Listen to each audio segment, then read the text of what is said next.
Schiff stepped up to the podium. He had two files with him. The first was Epstein documents. The second was the Maxwell transfer scandal. Patel wasn't prepared for this double trap. In the next 12 minutes, the FBI director's career would completely collapse. It would be proven that he lied under oath in front of 47 million live viewers, and America's biggest cover-up in history would be shattered. Senate Intelligence Committee, Heart-Building, September 16, 2025, 2:47 p.m. The mahogany-paneled chamber was filled with electric tension. While Schiff appeared to be sitting at his desk, he was actually in the final stage of 6 weeks of preparation. His wire-rimmed glasses reflected the harsh lights, while the manila folders in his hands contained bombs that would end Patel's career. Patel had survived 3 hours of torturous questioning. The Charlie Kirk assassination investigation, his firing of senior FBI officials, the systematic burial of Epstein files. His Navy suit was still neat, his FBI badge gleaming under the television lights, his expression controlled to reveal nothing. He had deflected dozens of hostile questions with bureaucratic mastery, never losing his composure. But the trap Schiff had set was something Patel had never seen. At exactly 2:47 p.m., Chairman Dick Durbin recognized Senator Schiff. The chamber fell into expectant silence. Political reporters leaned forward in the press gallery. C-SPAN cameras focused on both men's faces. Everyone sensed something important was about to happen. Director Patel, Schiff began, his voice measured and calm. Today I want to discuss 2 separate matters with you. First, the newly released Epstein documents. Second, Epstein Maxwell's prison transfer. The mere mention of Maxwell's name caused ripples in the chamber. While Patel's expression tried to remain carefully neutral, trained observers could catch the micro-expressions that betrayed his sudden discomfort. His jaw tightened almost imperceptibly. "Senator," Patel replied carefully, "I'm not sure which documents you're referring to." Schiff laughed short and sharp. "Director, we fought for 3 years to get these documents released. 3 court decisions, 2 congressional subpoenas, and you call that routine?" Patel didn't respond, he just waited, and Schiff opened the first file. "With your permission," Schiff said with theatrical precision, "I'd like to enter portions of these documents into the record." One of Patel's lawyers stood up, but Schiff didn't even look at him. "These are now public documents. As of last night, the classification has been lifted." He turned the first page. Document dated March 14, 2008. FBI Palm Beach Field Office. Subject: individuals observed at the Epstein residence. He began reading. The first name was someone I didn't recognize. Neither was the second. At the third name, Patel's hand left the table.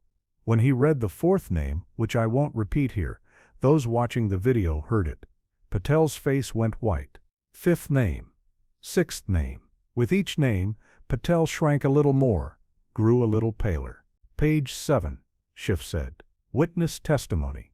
Date August 22, 2009. This part was different. This wasn't just a list of names, this was a statement from a woman describing what she saw while working at Epstein's house. I can't share the details, but I can say this: that statement contained everything powerful people had been trying to bury for years." Patel asked for water. At one point his hands were trembling. When he lifted the glass, he spilled half the water. "Now I'm stopping for a moment. If you've watched this far, you understand how important this content is. An event that will completely shake America. So like the video and subscribe to the channel. This isn't just for the channel. It's critical for YouTube to show this video to more people." Schiff continued reading. Page 12. FBI Internal Correspondence. Date January 3, 2010. This document was different. This wasn't about Epstein. This was about the FBI itself. From SAC Miami to ASAC Palm Beach. Subject: instructions to limit investigation scope. Schiff looked directly at Patel. "Limiting investigation scope. What does that mean, Director?" Patel suddenly went white. "Senator, that document is 15 years old. I wasn't at the FBI at that time. I didn't ask when it was written. I asked what it means." Patel fell completely silent. Schiff held the document up in the air. This memo instructs FBI agents to exclude certain individuals from the investigation scope. The names were redacted, but under the redaction and in this newly released version, the redaction has been removed. 3 names are readable. He read the 3 names. The chamber heard. I heard. The whole world heard. And Patel completely recoiled in his chair. Director Patel, Schiff said, his voice now harsh. Do you recognize these names? I wasn't at the FBI at that time. I didn't ask where you were at that time. I asked if you recognized these names. But Schiff wasn't finished yet. The heaviest blow was coming now. Director Patel, Schiff said, opening the second file. Now I want to ask you about a decision made in August regarding Ghislaine Maxwell's prison placement. The mention of Maxwell's name caused ripples in the chamber. This was clearly territory Patel wanted to avoid. Patel's expression continued to try to remain carefully neutral, but trained observers could see the micro-expressions that betrayed his sudden discomfort. His jaw tightened almost imperceptibly. Senator, Patel replied carefully, I'm not sure which decision you're referring to. Prison placement decisions are typically made by the Bureau of Prisons, not the FBI. It was a perfectly calibrated evasion, and Schiff had been expecting exactly this response. Director Patel, Schiff continued, opening his manila folder with theatrical precision, let me refresh your memory with something very specific. He held up a document bearing official FBI letterhead. This is an interagency memorandum dated August 12, 2025.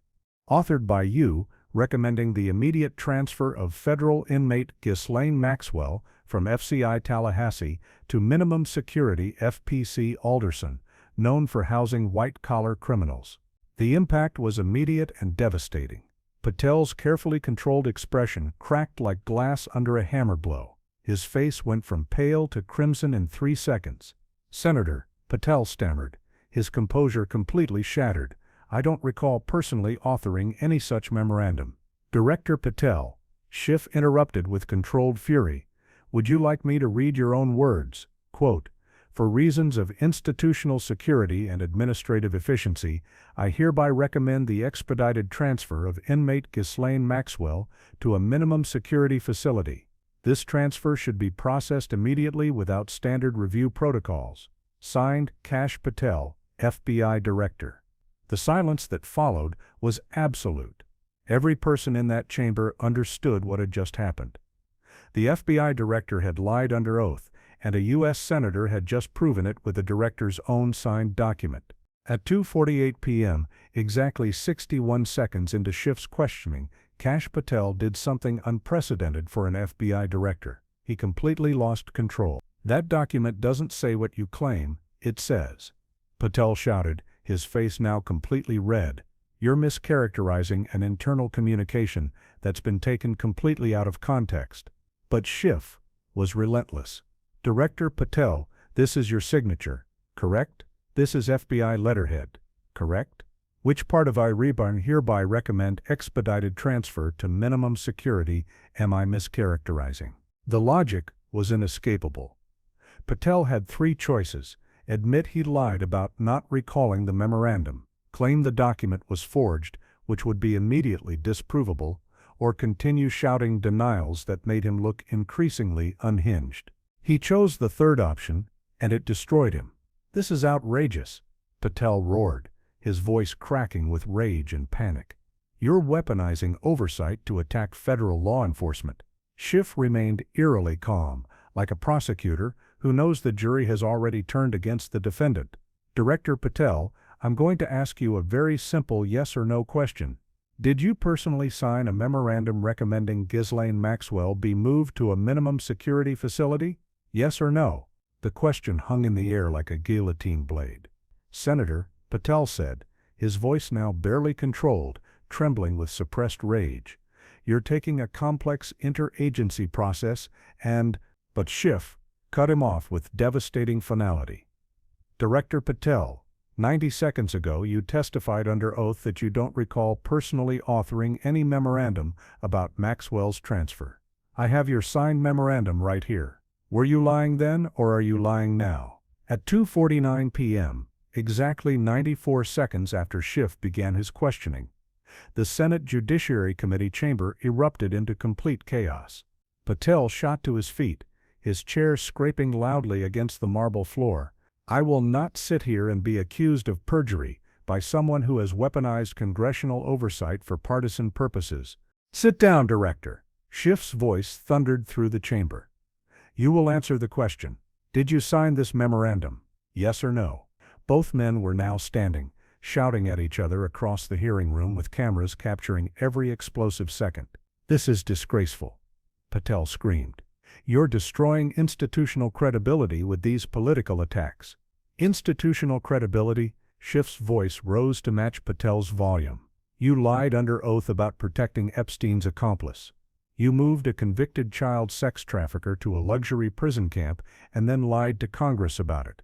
The chamber was in complete pandemonium. But Schiff wasn't finished. Even as Chairman Durbin called for order, even as security officers positioned themselves between the senator and FBI director, Schiff delivered the knockout blow that would end Patel's career. "Director Patel, let me tell you why you moved Maxwell to minimum security. Because she has information about powerful people. Because she was threatening to talk. Because someone told you to make her comfortable so she would stay quiet. And you did it.